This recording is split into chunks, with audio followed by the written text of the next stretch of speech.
Ellie Lambert was dead. As dead as a doornail, as dead as a nail in a coffin, as a tent peg, as a mouse in a dustpan, as a shot-in herring, and all those other stone-dead idioms. She had died in her sleep shortly after midnight on Thursday, June 21st, the same time summer officially kicked off with the summer solstice. That fact was true, verified by the Renee's police report with the death certificate signed by the chief medical examiner at Renee's morgue. And in case you're wondering why it was Renee's taking on the CSI case and not Swanwick, it was because, besides being Swanwick's closest and populous neighbor to the west, it also had a highly trained forensic staff equipped with the most sophisticated tools of modern science. On the cause of death, it was determined to be massive cerebral hemorrhaging caused by an intracranial aneurysm, also called a brain aneurysm, or intracranial. Yeah, all natural causes, in other words.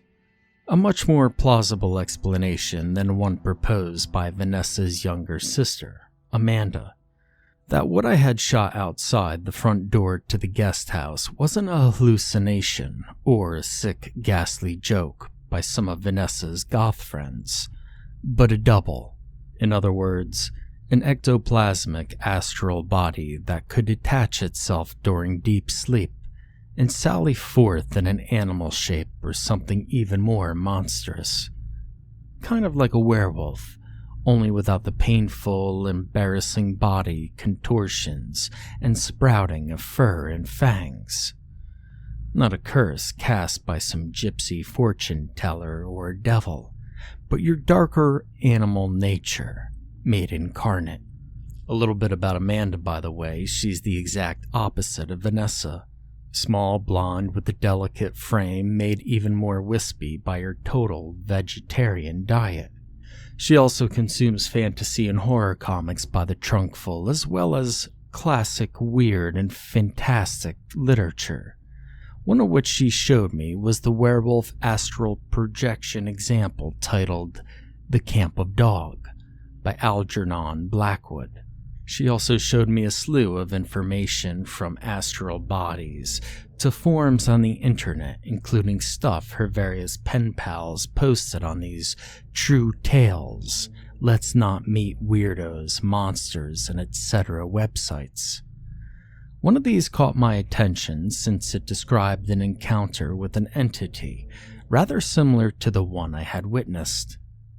Amanda even called up this chatty friend of hers on Skype to get her permission for me to post up her experience on Reddit, all during this enthusiastic 2-hour exchange. Vanessa kept giving her little sis the stink eye, as well as making unladylike snorting noises like a horse. And she would later confess to me that she greatly disapproved of her tween sister being on those weird, infested story sites, and she thought Olivia was overreacting to something her older sisters told her, quite possibly even making it all up just to gain publicity and trophy points for her webpage. However, she assured me, I wasn't one to make stuff up. And unlike Amanda, who's a bit of a scatterbrain, I seem to be a generally sensible and rational individual. I don't know what to believe now. I don't know if what Olivia and I had experienced could simply be chalked up to hormone-induced hysteria and an overactive imagination. Of course, it could have just been someone punking with us, and somewhere on YouTube, there are video clips of the actual pranks. However, as I read Olivia's story, trying to imagine that moment several years back, I couldn't help but feel a little shiver at the dark, sinister forces intruding upon our small, mundane lives. Summer Break. Post by Olivia. Date of original post, July 28th, 2006.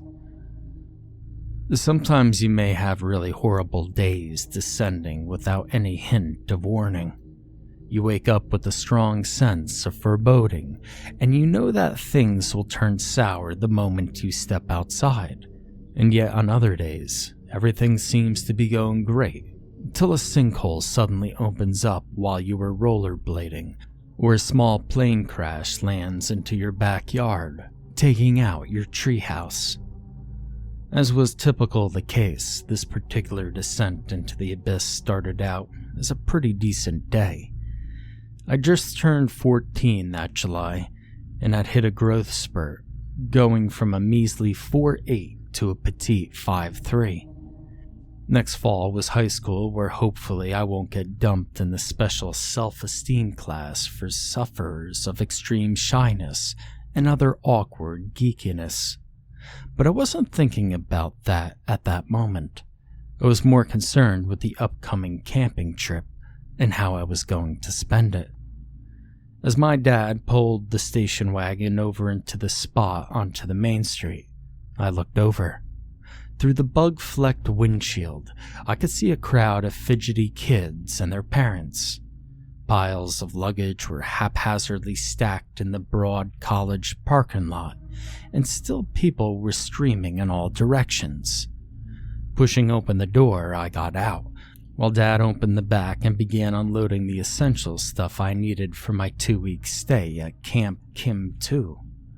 Plenty of light summer clothes, sun lotion, DEET bug repellent, and books and sketch pads for when I wasn't doing entries and writing exercises.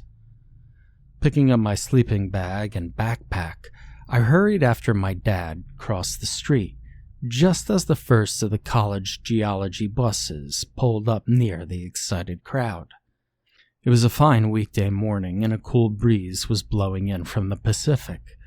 It felt good, but I knew this refreshing breeze wasn't going to last once we reached the mountains, and by the time we got to the Willow Creek Writers' Camp, it was going to be stifling hot and muggy.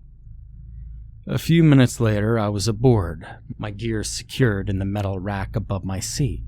Up in front, kids were already seated, chatting away, reading while listening on some iPod or jabbing away at some noisy handheld game. I, on the other hand, sat quietly, feeling a bit miffed that I missed out on the good seats. However, my glumness died away as soon as I started perusing my newly purchased paper, all the while trying to ignore the heavy thumps of suitcases being heaved into the lower compartments. I was as glad I stowed my delicate camera and binoculars in my backpack and not in my suitcase, which had already been buried into the massive collection of baggage. Leafing absent-mindedly through the pages of the usual weighty multiverse matters and elven celebrity scandals, I found myself wondering about what the 2 weeks at Camp Kim 2 would be like.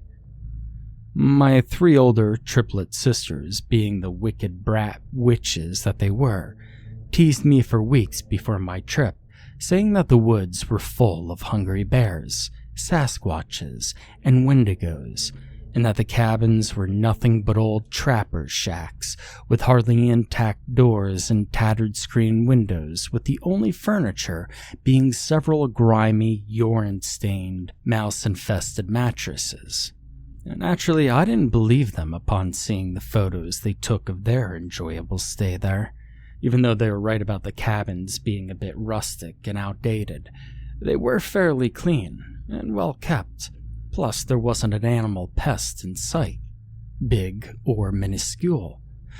But it was what they told me afterwards that scared me even more than any horror movie or scary campfire story out there, because the incident actually occurred in my hometown and would spawn a new urban legend. I grew up in Curtisville, by the way, and it wasn't much of a tourist mecca despite having some coastal hiking trails and the world's largest totem pole right behind the Safeway, although there were a few historical buildings such as the A&L feed store and the former creamery. Much of the architecture was blue-collar bland and generically suburban. If you wanted to experience supernatural horror here, you had to go see it at a movie theater or go to the nearest video rental. Before the infamous Gray Man incidences of 2003, nobody in the wider world gave a flying rodent's ass about this unincorporated folksy community. There were no strange storms, nor killer freezing fog, or high otherworldly carnage. Just the last bureaucratic and environmental protest stuff. 6 years ago, the year was 1999. I was 8 years old while my sisters were 10 and were mischievous as hell, which wasn't at all surprising, seeing as they were probably half Siamese cat.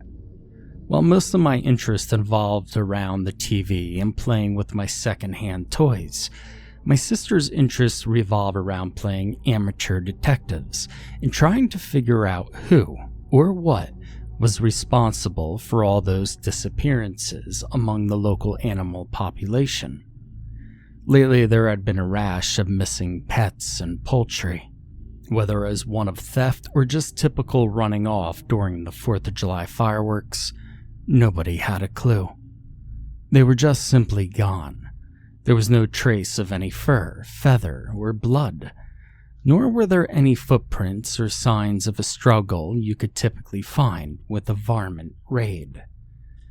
Now, of course, there were the usual complaints to the police, various residents pointing their fingers at the usual suspects, the teenage pranksters and budding criminal masterminds, the local hard rock garage band, particularly the one my albino cousin Yukiko started, the goths, the emos, scene and stoners, as well as any foreign immigrant, especially the charmers. Just about everyone in town thought the missionary family from Australia was especially strange, for not only they were all blonde and met every normality standard from the 1950s, but also they were on the very happy side, and so damn perfect with their Ned Flanders sort of Christian white bread lifestyle. There were even weird rumors swirling around that the Chalmers and their 7 kids were actually aliens all genetically modified to closely resemble the people that they were trying to convert. Wait, what? 7? For those of you who follow the State of Jefferson newsreels, or this very blog, you all must be thinking these exact same words, though not in that exact order. But didn't the police find the remains of only 6 kids with their parents in their burnt-out mansion? Yeah, those were the ones that people knew about. The ones that were officially registered as full citizens despite our government's long-standing aversion toward large immigrant families. As my weird sisters gleefully explained to me as they helped me pack, according to local gossips, there had been a 7th child, a girl to be exact. Very little was known for her except that she was supposed to be identical sibling to the Chalmers triplets, thus making them quadruplets. However, whatever illegal procedure that helped perfect the family didn't mesh well with this particular offspring, and what eventually resulted was a creature, grotesque in appearance and ravenous in appetite. Instead of doing the most sensible thing, destroying the beast and alerting the authorities, they decided to lock up the 4th sibling in a nearby bomb shelter and feed her a platter of raw meat once a week. Maybe they were hoping to starve the monster, or at least keep it a manageable size. However, their efforts were to no avail, for within months, the creature began growing at an incredible rate. It also sprouted antlers from the top of its bestial head, and long black talons burst from its spidery fingers. Leathery bat-like wings unfurled from its gnarled back, while bristly spiky hair and feathers sprouted all over its hunched body. Its eyes grew huge and red as it broke out of its prison and made its escape into the dark forested area around the town, venturing forth to devour domestic animals before eventually turning its murderous attention on various townfolk. including its entire family. Now, at this point of the story, I was rolling my eyes. It was sounding so much like that of another infamous mutant misanthrope who was currently terrorizing local residents in the southern New Jersey area. Not surprising, considering my sister's story coincided with the Jersey Devil documentary on Animal Planet. As was often the case in monster sightings, people were either exaggerating about what they saw due to panic and shock, or they were either strung out on drugs or drunk at the time, or like my sisters, possessed with an overactive imagination. So, what you're saying, all those monsters' deaths and disappearances 2 years ago were caused by a monster? Actually, 2 monsters to be exact. Mizaki, the know-it-all, explained. The fair lathe who caused the freak storms and thick fog. I looked at them skeptically with folded arms. And the Charmer's mutated 7th daughter who ate all those animals. Then all those Jehovah's Witnesses before ripping their family to shreds and then setting the house on fire. And they say they're still out there. Yeah, sure. Uh-huh, I said with a suspicious frown. Yeah, and I suppose this Frankenstein kid also killed those 2 girls on Azalea Ave as well? Well, yeah, that was due to lightning though, said Izumi, frowning. It said so in the paper. Weird though, said Mizaki, shaking her head. How that Woodley kid got half melted into the ground while Constance wound up in the power lines. And they never did find that Constance girl's left hand. Maybe the Chalmers monster took it. Kyoto chuckled, probably using it as a glory hand lamp right now. I groaned loudly. Oh God, let's not get into this crap again. The Chalmers never had a 7th kid, mutated or otherwise, and whoever whacked them and every other missionary in town was probably motivated by anti-Christian propaganda. Okay, smartass, said Kyoto testily. How do you explain all the shredded human remains they found in the backyard bunker? Huh? I said, startled. What shredded human remains? Apparently the grown-ups, my parents included, thought it was best to avoid telling their kids all the sickening details about what exactly occurred on that tumultuously stormy night. Just that the Chalmers were all part of a radical religious cult that had committed mass murder and suicide, and that was it. End of story. However, secrets were hard to keep in this small town, and some people were quite willing to spill the beans even when they signed a secrecy oath with the FBI.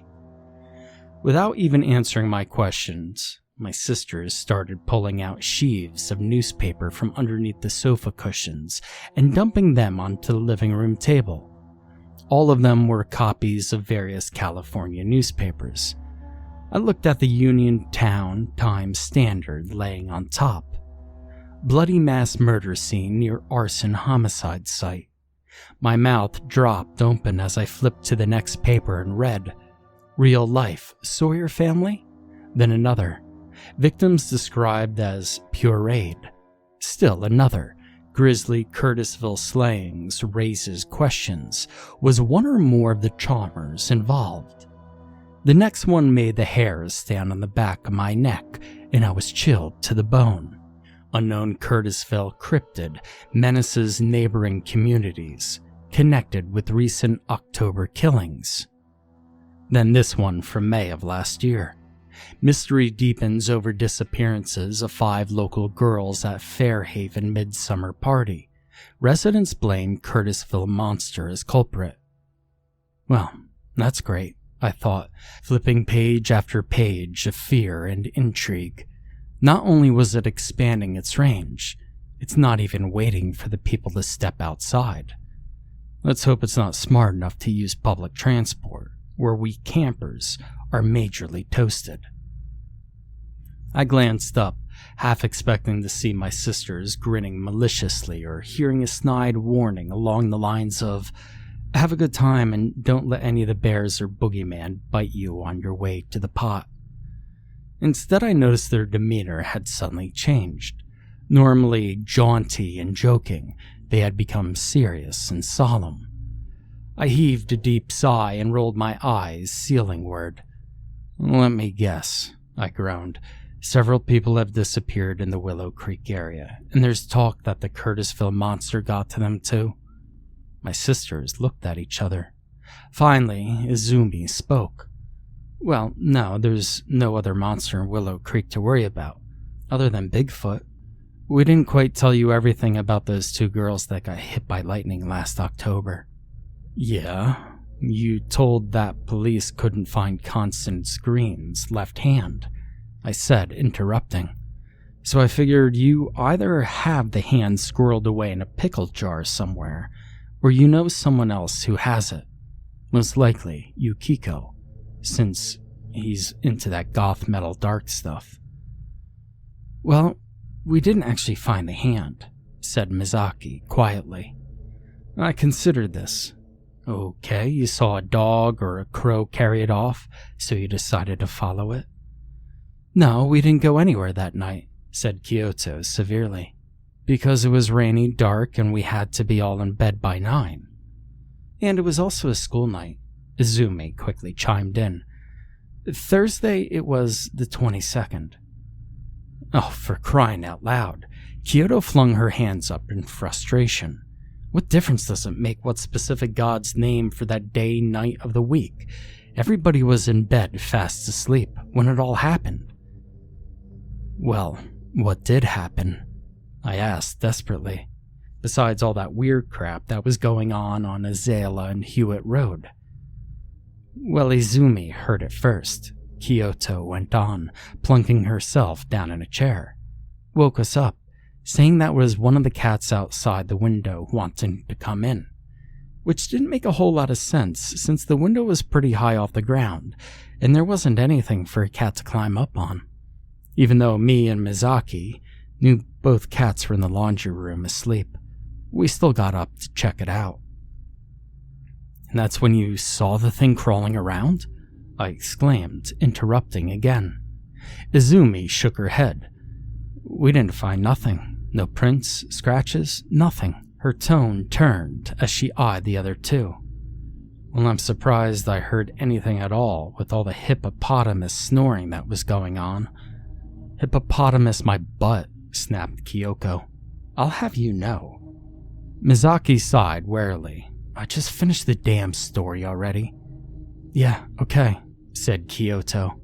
"Eventually we decided it was just the wind blowing some twigs and other rubbish against the glass. Yet as soon as we all hit the sack and turned out the light, we all heard it. Tapping. Not random tapping, but tapping with a pattern to it." She took a pen from her jean pocket and rapped the arm of the chair. 2-4-4-3. Tensely I watched. Kyoto rapped again. 2-4-4-3. I turned and noted the blanched faces of Izumi and Mizaki, and then turned back to look at Kyoto's tense expression. I was floored. They were absolutely not making this ghost stuff up. They were actually scared. My adventurous tomboy, critter-catching, devil-may-care sisters were now a bunch of lily-livered ninnies. It was shocking, absolutely shocking. Before I could say another word, Kyoto tapped out the signal a third and fortunately final time. 3 times we heard it, she went on, and when we pulled open the curtain and looked out a second time, there was something looking back at us. A face was pressed up against the glass. It was pitch black, but we could still see enough of it, 'cause it was pale, gray, and luminous looking. But I knew who it was. It was Jane Woodley's face. No one else in town had a big-eyed, pudgy baby face with a curly, cropped, really short hairdo. Kyoto's intense dislike of Jane Woodley was quite understandable. She was dwarfish, rather unpleasant, born-again twit of a 7th grader with a fanatical streak. Most of her time was spent snooping around, trying to find out secrets about her fellow classmates and close neighbors, and trying to browbeat and blackmail people to join her tiny, straight-laced, fun-stifling alliance. Even go as far as to spread malicious gossip. Fortunately, no one believed her since she was a well-known troublemaker with various behavioral problems. Recently, she got expelled for trying to use a brass-bound copy of the Holy Lamb book as a deadly weapon against some students who had disagreed with her views. She also reeked badly of BO and had a severe case of acne. Not pretty, especially when she was invading your personal space, trying to convince you were in desperate need of a dose of the Lamb God's good wholesome lovin'.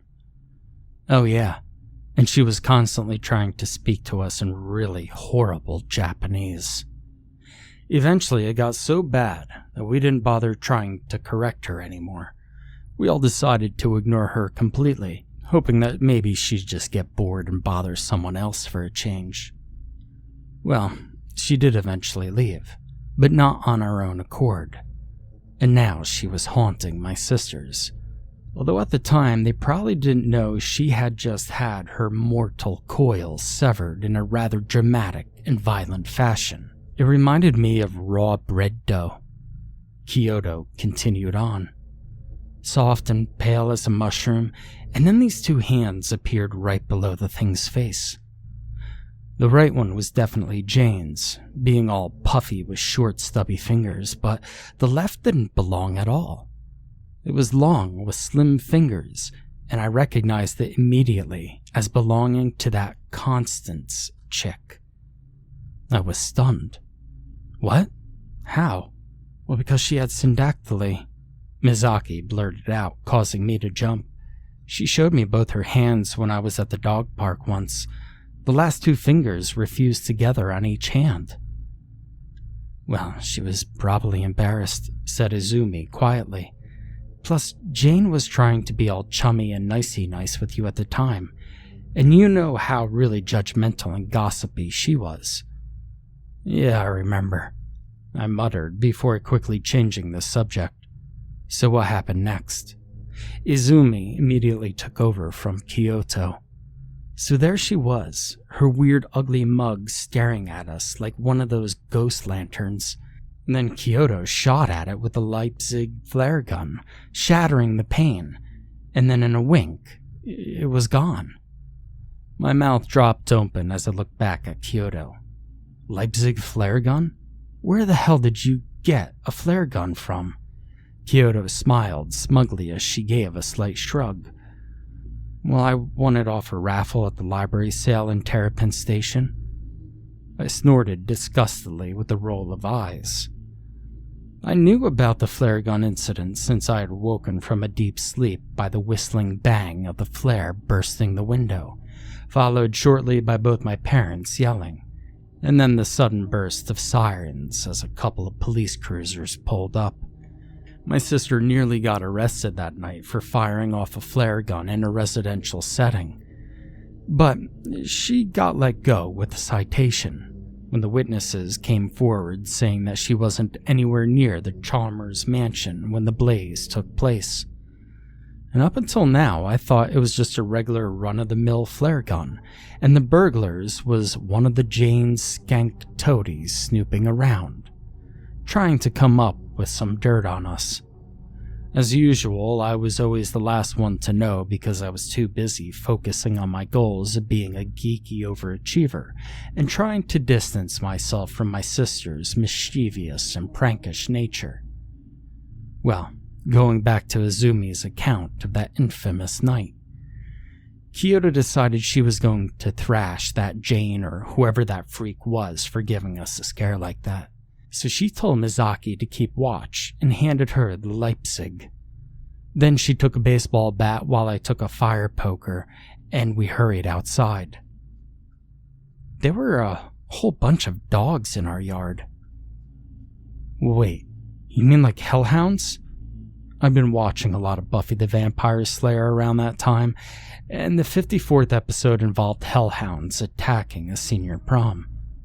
Nah, Azumi shook her head. Just regular dogs. Here a dog, there a dog, everywhere a dog, and they were all chasing something around the house. We just caught a glimpse of it as the dogs were mopping and chewing at it. It was like a fat, headless human made out of soiled rags and jellyfish slime. Really gross looking. But we were so peeved by this creepy, and what we thought was just a costume, that we decided to make a citizen's arrest. We must have run around that house like 6 or 7 times. It was like something straight out of a Looney Tunes cartoon. And by then, Mom, Dad, and most of the neighbors were out, wondering if we had finally gone off the deep end and... So, did the dogs finally get the thing? I asked, anxiously. Kyoto's eyes narrowed as she shrugged. I don't know. They all ran off into the bushes just as the cops were showing up. Damn, I thought sullenly. Missed the whole thing because I was so snail slow at getting out of bed. But we did find something interesting, said Azumi brightly. With a tense frown, Mizaki dug her hand into her sweater pocket and pulled out a piece of paper. After carefully smoothing it out, she handed it to me. Kyoto found this stuck to the bottom of her shoes. Don't know what it is exactly, but it looks something related to hoodoo. I sat rigid and still, looking at the heavily creased and crumpled photo showing 5 teenage girls hovering mid-air in front of a ruined wall. Their faces just blurry smears, just as I was sitting dead still, right now on that crowded, noisy bus, staring at that damn photo that had just slid out of the comics section of my newspaper into my lap. I felt cold chills creeping over me like hoarfrost, because I knew Mizaki had locked up that photo in her desk after she had shown it to me. I saw her put the key in her pants pocket, and she never once took it out while my luggage was packed up and ready to go. And you know what I found most frightening about the picture now? Something that caused me to get that chilling feeling that something was very wrong and was only going to get a whole hell of a lot worse. There were now only 4 girls in that photo. So, what do you think? Vanessa asked matter-of-factly. I shrugged as I stared at the screen with a puzzled frown. It's weird, I finally replied, like the Marx Brothers meets H.P. Lovecraft. So you think she's a flake then? Of course she's not a flake, Amanda suddenly exclaimed, looking irately up from her iPad. I know it sounds crazy to you two, but Olivia does have 3 identical sisters who verify that they all saw the same gray headless specter. Well, you're just a gullible 13-year-old, Vanessa reminded her. And you're not even supposed to be on those creepy story websites. Well, hey, you're on Tumblr and 4chan, Amanda pointed out accusingly. I just troll there, okay? Hey, I was just wondering, I suddenly interrupted. Did Olivia ever mention in an update if the police ever found that Constance girl's left hand? Now, the answer to that question would come a few minutes later in the form of a blood-curdling scream. It shattered the still night air of the mayor's residence, causing all 3 of us to bolt upright, then scramble downstairs in the direction of the spacious living room bar lounge. Mayor Des Rosies lay half-supported by her husband, limp as a rag doll, her face livid with the eyes bulging horribly. It was in the pile of unopened presents, the small bespectacled man muttered, struggling to hold the tall woman up. The dog, Bentley, was sniffing and pawing at it. We heard scratching, thought it was another small animal, a mouse or a hamster, till she finally decided to open it.